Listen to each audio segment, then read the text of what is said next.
بھارت کی supreme court نے جموں کشمیر کی خصوصی حیثیت سے متعلق آئین کے آرٹیکل 370 کی منسوخی کا حکومتی اقدام قانونی طور پر درست قرار دے دیا ہے۔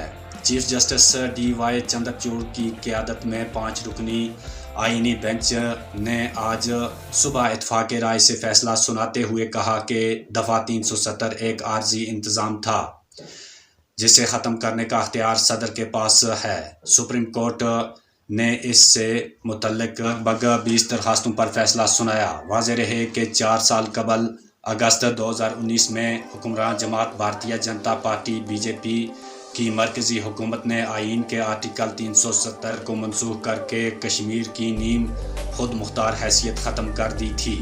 اس کے ساتھ ساتھ اس خطے کو 2 حصوں جموں کشمیر اور لداخ میں تقسیم کر دیا تھا اور ان دونوں علاقوں کو مرکزی حکومت کے ماتحت علاقے یعنی یونین ٹیریٹریز قرار دے دیا گیا تھا۔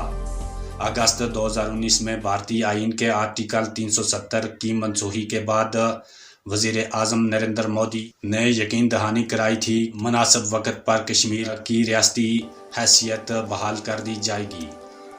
آج فیصلہ سناتے ہوئے مزید کہا گیا کہ ملک کے آئین کے تمام انتظامات جموں کشمیر پر نافذ ہو سکتے ہیں۔ دفعہ 370 1D کے تحت ایسا کیا جا سکتا ہے۔ عدالت نے لداخ کو جموں کشمیر سے الگ کر کے مرکزی زیر انتظام خطہ قرار دینے کے فیصلے کو بھی جائز قرار دیا۔ چیف جسٹس نے الیکشن کمیشن کو ہدایت دی کہ وہ جموں کشمیر میں 30 ستمبر 2024 تک انتخابات کرائے۔ انتخابات جموں کشمیر کا اہم حصہ ہیں، ان کو معطل نہیں کیا جا سکتا۔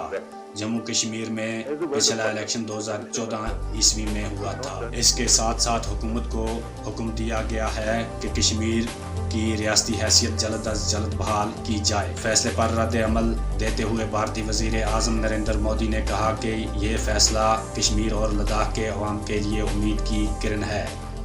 ان کے خوابوں کو پورا کرنے کا ہمارا فیصلہ اٹل ہے۔ کا کہنا تھا کہ ترقی کے ثمرات نہ صرف آپ تک پہنچیں گے بلکہ اس کے فوائد معاشرے کے ان دوسرے کمزور طبقات تک بھی پہنچیں گے جو دفعہ 370 کی وجہ سے خسارے میں رہے۔ اس کے مطابق بھارت کی مرکزی حکومت کے ہر فیصلے کو چیلنج نہیں کیا جا سکتا۔ حکومت نے اپنے اختیارات سے تجاویز کرتے ہوئے جموں کشمیر کے قوانین میں ترمیم کی ہیں۔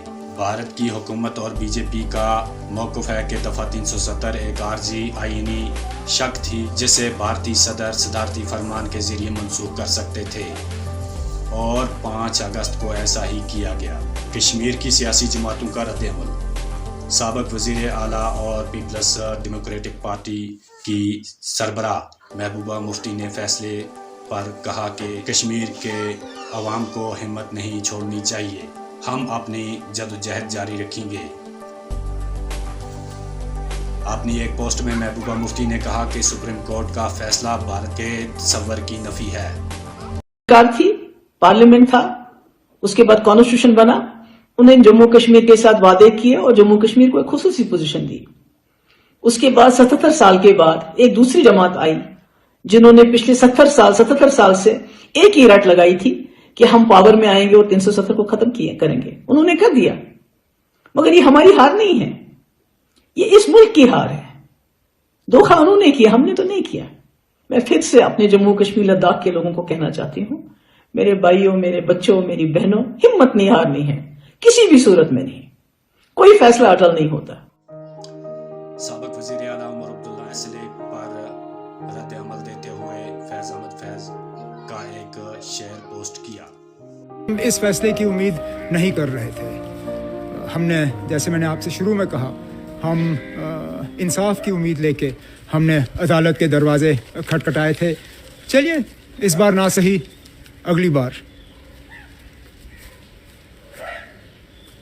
دل نا امید تو نہیں، ناکام ہی تو ہے۔ لمبی ہے غم کی شام، مگر شام ہی تو ہے۔ سابق وزیر اعلیٰ غلام نبی آزاد نے سپریم کورٹ کے فیصلے پر مایوسی کا اظہار کرتے ہوئے کہا کہ کشمیر میں کوئی بھی اس فیصلے سے خوش نہیں ہے۔ تب سے ایک ہی امید بچی تھی، وہ تھا سپریم کورٹ۔ اور پہلے ہم لوگوں نے بہت شور مچایا, ہم نے بھی 1-1.5 سال سے مچایا کہ بھائی سپریم کورٹ سنائی کیوں نہیں کرتی ہے, سب سنائی کیوں نہیں کرتی ہے. اب جب لگاتار, اور میں نے یہ بھی کہا تھا کہ اگر سپریم کورٹ اسی طرح سے 3 سال میں ایک دفعہ سنے گی تو 400 سال بھی فیصلہ نہیں آئے گا. اس حد تک میں سپریم کورٹ کا مشکور ہوں کہ انہوں نے ڈے ٹو ڈے ہیئرنگ کی اور 3 مہینے کے بعد فیصلہ سنایا. لیکن جو ہماری امید تھی, جو بھروسہ ہم نے کیا تھا, باندھا تھا بھروسہ سپریم کورٹ پر کہ وہ کشمیری عوام کے حق میں ہو, وہ آج نہیں, آج مایوسی ہے.